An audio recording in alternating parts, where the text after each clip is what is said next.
Cathy Fuentes-Rohwer.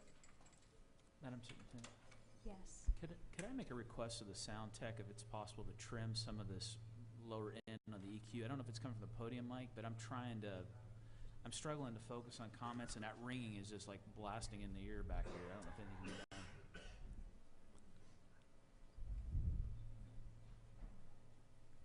Oh, ready? I think so. Am I ringing in your ears? No, I want to be able to focus on what you're saying, and I hear that. Okay. Sorry, it's a distraction. No, I'm on the other side. You have that sound thing. I'm speaking as a mother. I'm Cathy Fuentes-Rohwer. Although I speak to you all here, I'm also speaking to Governor Pence and his supporters.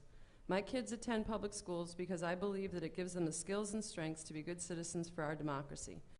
I want them to go to school with children from all different backgrounds because I believe that by doing that, they will gain the ability to find compromise and common ground in the midst of many opposing viewpoints. These are the skills that are being put to the test for all of you here.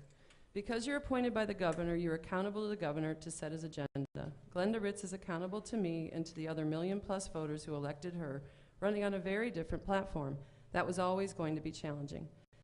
If I had $1 for every time I heard a politician or Chamber of Commerce person or a Hoosier for economic growth, a Hoosier for quality education person say that it's for the kids, I might have enough money to buy a legislator of my own.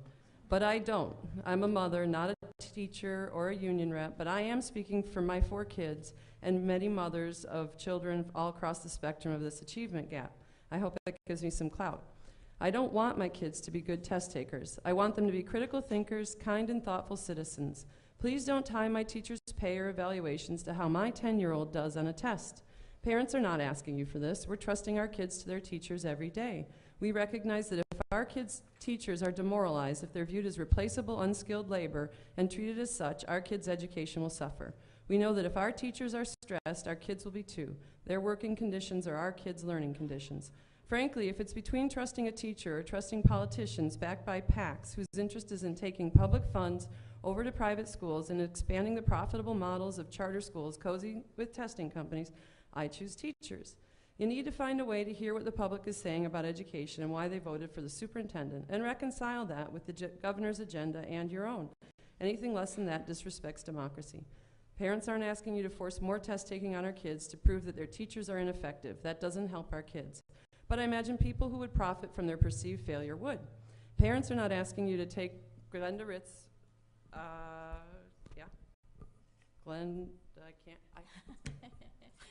right here? You can hear me? Yes. All right, sorry. Parents are not asking you to take Glenda Ritz out of the equation. We're asking you to do the difficult work of finding middle ground so that our agenda and your agenda can somehow find compromise. Dissent is not dysfunction, but abuse of power certainly is. Don't equate test scores with learning and stop tying school grades, takeover, and teachers' jobs. That's what keeps the pressure on.